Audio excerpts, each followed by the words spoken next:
సోదరీ సోదరులారా, బావున్నారా? దేవుని వాక్యపు విందు మనకు అనుదిన వనసంతర్పణ. పరిశుద్ధాత్మ మనకు వాక్య భోజనం వడ్డించడానికి సిద్ధంగా ఉన్నాడు. యేసును ప్రభువు అని సంబోధించగలుగుతున్నామంటే అది పరిశుద్ధాత్మ వల్లనే. జ్ఞాపకముందా? ఏదెను తోటలో ఆదాము హవ్వలు దేవుని పరిశుద్ధతను భంగపరిచారు. దేవుడు వారిని తోటలో నుండి బహిష్కరించాడు. దేవుడు జీవవృక్షాన్ని కాపాడడానికి ఖడ్గము ధరించిన కెరూబును కావలి ఉంచాడు. అది తిరుగుతున్న అగ్నిజ్వాల. జీవవృక్షము అంటే నిత్య జీవానికి అది సంకేతం. అది దేవుని స్వభావానికి గుర్తు. యేసు ప్రభువు మనకు నిత్య జీవం ప్రసాదించాడు. ఖడ్గం శిలువకు సంకేతం. శిలువ ఖడ్గం మన శరీరానుసారమైన స్వభావాన్ని తెగటారుస్తుంది. ఈ శిలువ ఖడ్గం యేసుపై పడింది. అందుకే గలతీ పత్రిక 2:20 అంటోంది, నేను క్రీస్తుతో కూడా శిలువ వేయబడి ఉన్నాను. గలతీ పత్రిక 5:24 ప్రకారం క్రీస్తు యేసు సంబంధులు శరీరమును దాని ఇచ్చలతో దురాశలతో శిలువ వేసి ఉన్నారు. సంఘ పెద్దలు, సంఘ నాయకులు ఖడ్గజ్వాలను ధరించిన కెరూబులై శరీరాశలను శిలువ ఖడ్గంతో సంహరించాలి. శిలువ ఖడ్గమే శరీరానుసారమైన మనస్సుకు పరిష్కారం. రండి శ్రోతలు, ప్రార్థన చేసుకుందాము. దేవా, పరమతండ్రి, మహోన్నత స్థలాలలో నీకు స్తుతి, అగాధ స్థలాలలో నీకు మహిమ. కడపటి ఆదామువైన యేసు, నీ శిలువ బలియాగము ద్వారా మాకు విడుదల ప్రసాదించావు. నీ ప్రేమ దివ్యజ్ఞాన సంపన్నమైనది స్వామి. నిత్య రాజా, నీ నామము పవిత్రం, మహాపవిత్రం. మమ్ములను కనికరించి నీ నిత్య సత్యముతో మమ్ములను ప్రతిష్ఠించుమని, లేఖనములలోని క్రీస్తును మాకు ప్రత్యక్షపరచుమని వేడుకుంటున్నాము. సమస్యలపైన గాక వాటి పరిష్కారము వైపు మా దృష్టిని కేంద్రీకరించే కృప మాకు అనుగ్రహించుమని వేడుకుంటున్నాము. మా శ్రోతల కుటుంబములను, వారి పిల్లలను దర్శించండి, ఆశీర్వదించండి. కుటుంబమునకు నీవే శిరస్సువై కుటుంబస్తులందరినీ దీవించు ప్రభు. ఆ దేశమందలి స్థానిక సంఘములను, కాపరులను, సంఘ నాయకులను, సంఘ బిడ్డలను బలపరచండి. తల్లిదండ్రులు తమ పిల్లలను నీ మార్గమందు, నీతి మార్గమందు నడిపించున్నట్లు వారికి కావలసిన ఆత్మబలము, కృపాబలము దయచేయండి. వ్యక్తిగతంగా విశ్వాసుల జీవితాలలో గొప్ప ఉజ్జీవం కలగాలని ప్రార్థిస్తున్నాము. మా దేశమును, దేశ ప్రజలను, పరిపాలకులను, అధికారులను ఆశీర్వదించండి. దేశమందు దౌర్జన్యములు, హింసాకాండ పెచ్చరిల్లకుండా అరికట్టండి. ప్రజలలో నైతిక శీలాన్ని పెంపొందించండి.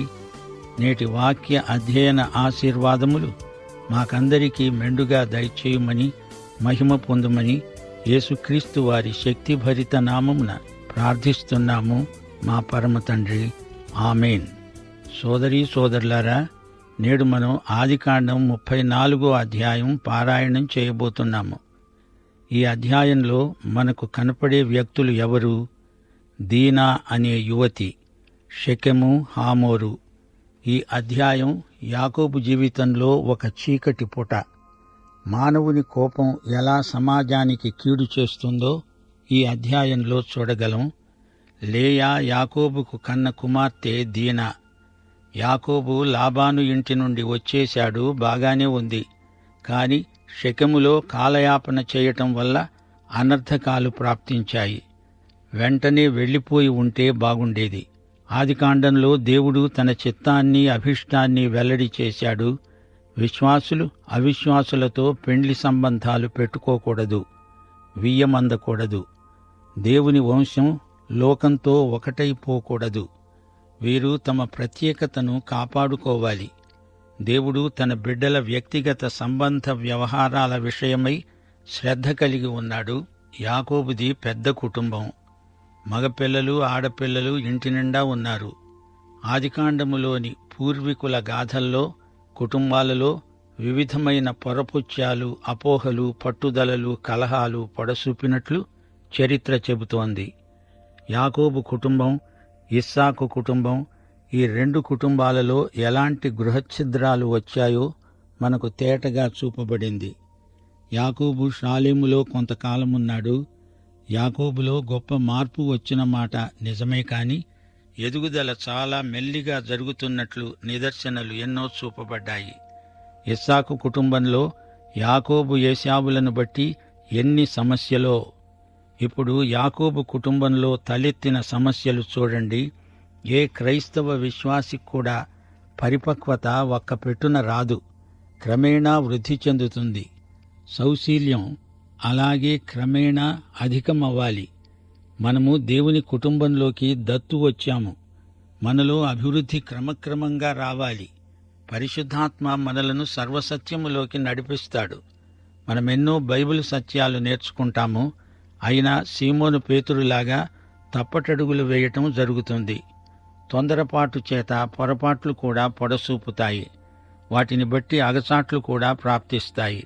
కింద పడ్డా మళ్లీ లేచి దులుపుకొని ముందుకు సాగిపోతూ ఉండాలి. పేతురులాగే మనం చిట్టచివరికి శిలువ చెంత నిలవబడాల్సి వస్తుంది. యేసు ప్రభువు జీవితమే విశ్వాసులకు మాదిరి. రక్షించబడగానే పరిపూర్ణత సిద్ధించదు. ఆదికాండంలో 3 అధ్యాయాలున్నాయి. ఇవి విషాదకరమైన అధ్యాయాలు. ఈ 3 అధ్యాయాలలో లేయా సంతానం ప్రసక్తే వస్తుంది.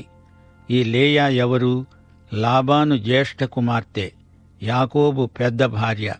అయినా బహుభార్యాత్వం సమస్యలకు కారణమని దేవుడు ఈ సంఘటనల ద్వారా తెలియచేస్తున్నాడు. యాకోబు కావాలని తాను అనుకొని చేసుకున్న పెళ్లిళ్లు కావు, కాని లాబాను యొక్క మోసం చేత తప్పనిసరిగా ఇద్దరిని పెళ్లాడాడు యాకోబు. అంత మాత్రాన దేవుడు బహుభార్యాత్వాన్ని ఆమోదిస్తున్నాడనుకోవద్దు. లేయా పిల్లలందరూ సమస్యలు సృష్టించిన ఆకతాయి పిల్లలే. లేయాకు పుట్టిన కొడుకులు 4. ఈ అధ్యాయంలో షిమ్యోను, లేవి ముఖ్య పాత్రలు. 35వ అధ్యాయంలో రూబేను ముఖ్య పాత్ర. 38వ అధ్యాయంలో యూదా. అదేమి విచిత్రమో కాని లేయా పిల్లలంతా ఇదే వరస. వారి జీవితాలలో పాపం బరితెగి బజారున పడ్డది. అబ్రహాము, ఇస్సాకు కుటుంబాలలో ఎన్నడూ జరగని ఘోరం యాకోబు కుటుంబంలో సంఘటిల్లింది. లాబాను ఇంటి ప్రభావం ఇదంతా. అక్కడికి దేవుడు తొందరపెట్టి యాకోబును బయటికి తేబట్టి సరిపోయింది. షెకెము అనే చోట యాకోబుకు ఒక సొంత ఇల్లు ఏర్పడింది. యాకోబుకు అక్కడి ప్రజల సంస్కృతి సభ్యతలు కొత్త. వారిని అనుసరించుకొని సరిపుచ్చుకొని వారితో సమాధానంగా ఉండాలి, తప్పదు. అయితే షెకెము మంచి స్థలం కాదు. యాకోబు అక్కడ అంతకాలం ఉండడం దేవునికి ఇష్టం లేదు. అవాంఛనీయ పరిస్థితులు ఇక్కడ యాకోబుకు ప్రతికూలంగా ఉత్పన్నమయ్యాయి. ఒకరోజు దీనా ఆ దేశపు కుమార్తెలను చూడడానికి వెళ్ళింది. షాలేము పట్టణం చూచి వద్దామని బయలుదేరింది. ఆ దేశము నేలిన హివ్వీయుడైన హామోరు కుమారుడు షెకెము ఆమెను చూచి ఆమెను పట్టుకొని ఆమెతో శయనించి ఆమెను అవమానపరిచాడు, మానభంగం చేశాడు. పాపం పాపమే. దానికి నాగరికత పూత పూసి ప్రయోజనం లేదు. పాపం అనే మాటలో మధ్యాక్షరం పా. పాను తొలగించి చదవండి, అది పాము. పాపం పామే, కామం పాపం. షెకెము దీనాను చూడగానే అతనిలోని పశుత్వం, కామ వికారం ప్రకోపించింది. జంతువు నయం, కామోద్రేకంతో మనిషి అంతకంటే నీచుడైపోతాడు. అతని మనస్సు యాకోబు కుమార్తె అయిన దీనా మీదనే ఉంది. అతడు ఆ చిన్నదాన్ని ప్రేమించి ఆమెతో ప్రీతిగా మాట్లాడి, ఈ చిన్నదానిని నాకిచ్చి పెళ్లి చేయండి అని తన తండ్రి అయిన హామోరును అడిగాడు. నిజంగా దీనాను ప్రేమించి ఉంటే ఆమెను పెళ్లి కాకముందే మానభంగం చేసి అవమానపరుస్తాడా? కామవాంఛకు ప్రేమ అని పేరు పెట్టడం నేటి నాగరికత. ప్రేమ అవతలి వ్యక్తికి కీడు చెయ్యదు. షెకెము ప్రేమ కామాంధుని వాంఛ. ప్రేమ గుడ్డిది కాదు, కామం గుడ్డిది. తన కుమార్తెను షెకెము చెరిచాడని యాకోబు విని తన కుమారులు పశువులతో పొలములో ఉన్నందున వారు వచ్చే వరకు ఊరుకున్నాడు. ఇంతలో షెకెము అయిన హామోరు యాకోబుతో మాట్లాడడానికి అతని దగ్గరికి వచ్చాడు. యాకోబు కుమారులు ఈ సంగతి విని పొలములో నుండి వచ్చారు. షెకెము యాకోబు కుమార్తెతో శయనించి ఇశ్రాయేలు జనములో అవమానకరమైన కార్యం చేశాడు. అది చెయ్యరాని పని గనుక ఆ మనుషులు సంతాపము నొందారు, బాధపడ్డారు, మనస్తాపం చెందారు. వారికి మిగుల కోపం వచ్చింది. ఆగబట్టజాలనంత కోపం వారిలో రెచ్చిపోయింది. తమ సోదరికి మానభంగం జరిగింది. సరే, ఆ వ్యక్తి పారిపోలేదు, ఆ అమ్మాయినే చేసుకుంటాను అంటున్నాడు గదా. ఈ విషయంలో దురభిమానం, ప్రతీకార వాంఛ తగదు. అది దేవుని బిడ్డల లక్షణం కాదు. యాకోబు తన కుమారులకు ఇదంతా చెప్పి ఆలోచిద్దామనుకున్నాడు. వారిప్పుడు ఆలోచించే స్థితిలో ఉంటేనా? యాకోబు కుమారులకు సమాధానం తెలియదు, యుద్ధం చెయ్యాల్సిందే అంటున్నారు. వారి విధానం శాంతి కాదు, సమరం. యాకోబు ఈ విషయం కొడుకులకు అప్పగించటం పొరపాటే. వారంతా ఒక కొలిక్కి తెస్తున్నారు. హామోరు స్వయంగా యాకోబు దగ్గరికి వచ్చాడంటే దీనాను తన ఇంటి కోడలుగా స్వీకరించడానికి ఇష్టపడుతున్నాడు గదా. దీన్ని గురించి ఇంత రాద్ధాంతం చేయడం దేనికి? హామోరు ప్రతిపాదనను యాకోబు వెంటనే అంగీకరించి ఉంటే బాగుండేది. వీరు సృష్టించిన ఈ అలజడి దేవునికిష్టం లేదు. దౌర్జన్యం దేవుని విధానం కానే కాదు. హామోరు వారితో అన్నాడు, షెకెము అనే నా కుమారుని మనసు మీ కుమార్తె మీదనే ఉన్నది. దయచేసి ఆ అమ్మాయిని మా అబ్బాయికి ఇవ్వండి, మాతో వియ్యమందండి. మీ పిల్లలను మాకియ్యండి, మా పిల్లలను మీరు పుచ్చుకోండి, మా మధ్య నివాసం ఉండండి. ఈ దేశం మీ ఎదుటే ఉన్నది. ఇందులో మీరు నివసించి వ్యాపారము చేసి ఆస్తి సంపాదించుకోండి. అవిశ్వాసులతో వియ్యమందటం మంచిది కాదు, గాని ఎక్కువ కీడు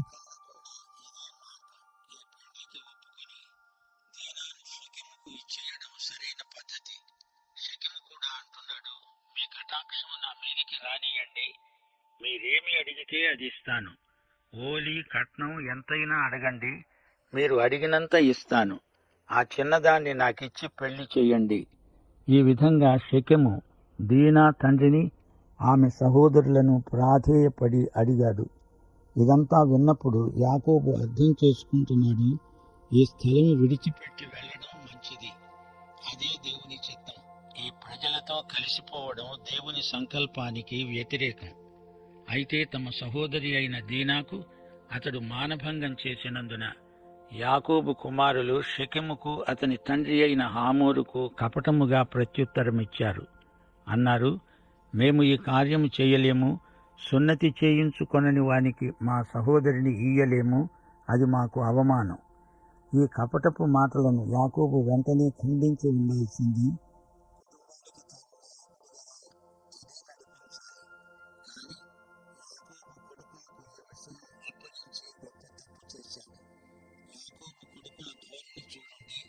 తమ సోదరిని మానభంగం చేయడం తప్పు అని పలకరు, సున్నతి అంటూ మత సంబంధమైన మాటలు చెబుతున్నారు. వీరికి మతాచారం ఉంది గాని పాపాన్ని పసికట్టే మనస్సాక్షి లేదు. నిర్గమకాండం 12వ అధ్యాయం 48వ వచనం. సున్నతి పొందిన పరాయివాడు కూడా స్వదేశంలో పుట్టిన వానితో సమానం. ఇది ధర్మశాస్త్రం. మీలో ప్రతి పురుషుడు సున్నతి పొంది మావలి ఉంటే సరి, అప్పుడు మీ మాటకు ఒప్పుకుంటాము. మా పిల్లలను మీకిచ్చి మీ పిల్లలను మేము పుచ్చుకొని మీ మధ్య నివసిస్తాము. అప్పుడు మనము ఏకజనమవుతాము. మా మాట విని మీరు సున్నతి పొందకపోతే మా పిల్లను తీసుకొని పోతాము. సోదరీ సోదరులారా, ఈ వ్యవహారం చూడండి ఎంతవరకు పోయిందో. ఆ మధ్య ఒక యువకుడు యువతి మా దగ్గరికి వచ్చారు. ఆ అమ్మాయి అంటోంది, అతడు క్రైస్తవుడైతేనే గాని నేను అతణ్ణి పెళ్లాడను. అతడు సరే అన్నాడు. సరే అని తలుగుపాడు, అంతేగాని అతడు క్రీస్తునందు రక్షణానుభూతి పొందినవాడు కాడు. పెళ్లి కోసం సరే అన్నాడు. అయితే మేము సరే అనలేదు, ఈ పెళ్లి చెయ్యము అని ఖండితంగా చెప్పాము. వారు మరో చోట పెళ్లి చేయించుకొని ఉంటారు గాని అతని అసలు రంగు పెళ్ళయ్యాక త్వరలోనే బయటపడుతుందని మాకు తెలుసు. యేసును స్వకీయ రక్షకుడుగా అంగీకరించిన అనుభవానికి మించినది మరేదీ లేదు అని మనవి చేస్తున్నాము. యాకోబు కొడుకులంటున్నారు, సున్నతి చేయించుకో, అంతే. అది విశ్వాసం అనిపించుకోదు. మతాచారానికి ఆమోదం చూపినంత మాత్రాన అది విశ్వాసం కాదు. నీవు క్రీస్తునందు విశ్వాసముంచితే నూతన సృష్టివి అవుతావు. నీలో పరివర్తన వస్తుంది. యాకోబు కుమారులు పెట్టిన షరతుకు షెకెము అతని తండ్రి హామోరు అంగీకరించారు. ఆ చిన్నవాడు యాకోబు కుమార్తె యందు ప్రీతి గలవాడు కనుక అతడు సున్నతి చేయించుకోవడానికి తడవు చేయలేదు. షెకెము తన తండ్రి ఇంటి వారందరిలో ఘనుడు. ఈ యువకుడు మర్యాదగా హుందాగా ప్రవర్తిస్తున్నాడు. హామోరు అతని కుమారుడైన షెకెము తమ ఊరి గవిని వద్దకు అనగా పురద్వారము వద్దకు వచ్చి తమ ఊరి జనులతో మాట్లాడారు. ఈ మనుష్యులు మనతో సమాధానముగా ఉన్నారు గనుక వారిని ఈ దేశమందు ఉండనిచ్చి ఇందులో వ్యాపారము చెయ్యనియండి. ఈ భూమి వారికి చాలినంత విశాలమై ఉన్నది గదా. మనము వారి పిల్లను తీసుకుందాం, మన పిల్లలను వారికిద్దాం. అయితే ఒకటి, ఆ మనుష్యులు సున్నతి పొందినవారు. అలాగే మనము కూడా మనలో ప్రతి పురుషుడు సున్నతి పొందితేనే గాని మన మాటకు వారు ఒప్పుకోవటం లేదు. అప్పుడే వారు మన మధ్యలో నివసిస్తారు, ఏకజనముగా ఉంటారు, మనలో కలిసిపోతారు. వారి మందలు, వారి ఆస్తి, వారి పశువులన్నీ మనవి అవుతాయి గదా. ఏదేమైనా మనం వారి మాటకు ఒప్పుకుందామో అప్పుడు వారు మనలో నివసిస్తారు. హామోరు అతని కుమారుడైన షెకెము చెప్పిన మాట అతని ఊరి పురద్వారము గుండా వెళ్లేవారంతా విన్నారు. వారిలో ప్రతి పురుషుడు సున్నతి చేయించుకుంటాడు. వివాహం ద్వారా వారిదంతా వీరిదే అవుతుందని ఆశించారు. లౌకిక ప్రయోజనాల కోసం మతాన్ని ఎరగా పెట్టడం హేయం, నీచం. రక్షణ లేనివారు సంఘ సభ్యులమని సగర్వంగా చెప్పుకున్నట్లే ఇది కూడా హాస్యాస్పదం. అప్పుడు షిమ్యోను, లేవి ఏం చేశారనుకున్నారు? ఆ ఊరి వారినందరినీ హతం చేశారు. 3వ రోజు వారింకా సున్నతి వల్ల బాధపడుతూ ఉండగా యాకోబు కుమారులలో 2 అనగా దీనా సహోదరులైన షిమ్యోను, లేవి తమ కత్తులు చేబూని ఎవరికీ తెలియకుండా ఆ ఊరి మీద పడి ప్రతి పురుషుణ్ణి చంపారు. ఇది మోసం, కపటం. షిమ్యోను, లేవి వీరిద్దరూ దీనాకు స్వంత సహోదరులు. వారిలో ప్రతీకార వాంఛ ఎక్కువ. కక్ష సాధింపు చర్యకు పూనుకున్నారు. ఎట్టి కారణం చేతనైనా ఇలాంటి పాశవిక చర్యకు వారు దిగజారకూడదు. ఊరివారిని ఈ విధంగా ఊచకోత కోయటం ద్వారా తమ కుటుంబానికి అప్రతిష్ఠ తెచ్చిపెట్టారు. వారు హామోరును అతని కుమారుడైన షెకెమును కత్తివాతకు గురిచేసి చంపి షెకెము ఇంటి నుండి దీనాను తీసుకొని పోయారు. తమ సహోదరిని చెరిచినందున యాకోబు కుమారులు చంపబడిన వారు ఉన్న చోటికి వచ్చి ఆ ఊరు దోచుకొని వారి గొర్రెలను, పశువులను, గాడిదలను, ఊరిలోనిదేమీ పొలములోనిదేమీ వారి ధనము యావత్తూ తీసుకొని వారి పిల్లలనందరినీ, వారి స్త్రీలను చెరపట్టి ఇండ్లలో ఉన్నదంతా దోచుకున్నారు. యాకోబు కుమారులందరూ ఈ దుష్కార్యానికి ఏకమయ్యారు. యాకోబు పిల్లలకు ఈ దౌర్జన్యం, పరద్రవ్యాపేక్ష తగదు. వంశప్రతిష్టను మంటగలిపారు. లాబాను ఇంట వీరు నేర్చుకుని వచ్చిన కుసంస్కృతి ఇది. యాకోబు షిమ్యోనును, లేవీని చూచి అన్నాడు, మీరు నన్ను బాధపెట్టి ఈ దేశ నివాసులైన కనానీయులలో, పెరిజీయులలో నన్ను అసహ్యునిగా చేశారే. నా జనసంఖ్య కొంచెమే. వారు నా మీదికి గుంపుగా వచ్చి నన్ను చంపుతారు. నేను, నా ఇంటివారు నాశనమవుతాము. నా పేరు చెడగొట్టారర్రా అంటూ షిమ్యోనును, లేవీని యాకోబు తిడుతున్నాడు. వారు చేసిన పాపానికి వారిని గద్దించటం లేదు. పాపం యొక్క భయంకరత్వాన్ని చూడలేము. ఏదో మన పేరు పోయిందని, నలుగురిలో అవమానమైందని ఏడవటం వేషధారుల లక్షణం. అందరూ ఏమనుకుంటున్నారు అనే దాని మీద మన జీవితాన్ని కట్టుకోలేము. దేవుడు ఏమనుకుంటున్నాడు, ఏమంటున్నాడు అనే దాన్ని బట్టి మన జీవితం రూపు సంతరించుకోవాలి. నీవు దేవుని బిడ్డవు గనుక ఈ పని చేయవచ్చా, చేయకూడదా అని ఆలోచించాలి. ప్రజాభిప్రాయం కోసం సత్యాన్ని రాజీ పెట్టకూడదు. యాకోబుకు శారీరక వయస్సు ఎక్కువే అయినా ఆధ్యాత్మికంగా ఇంకా ఎదగవలసి ఉంది. వీరు తమను తాము సమర్థించుకుంటున్నారు. వేశ్య ఎడల జరిగించినట్లు మా సహోదరి పట్ల వారు ప్రవర్తించవచ్చునా? అవును, అలా జరిగించకూడదు. మీ చెల్లెలి మీదే గనక మీకంత ప్రేమ ఉంటే ఆ అమ్మాయిని షెకెముకిచ్చి వెంటనే పెళ్లి జరిగించాలి. ఇప్పుడు మీ సోదరికి మీరు ఎక్కువ కీడు చేసిన వారయ్యారు.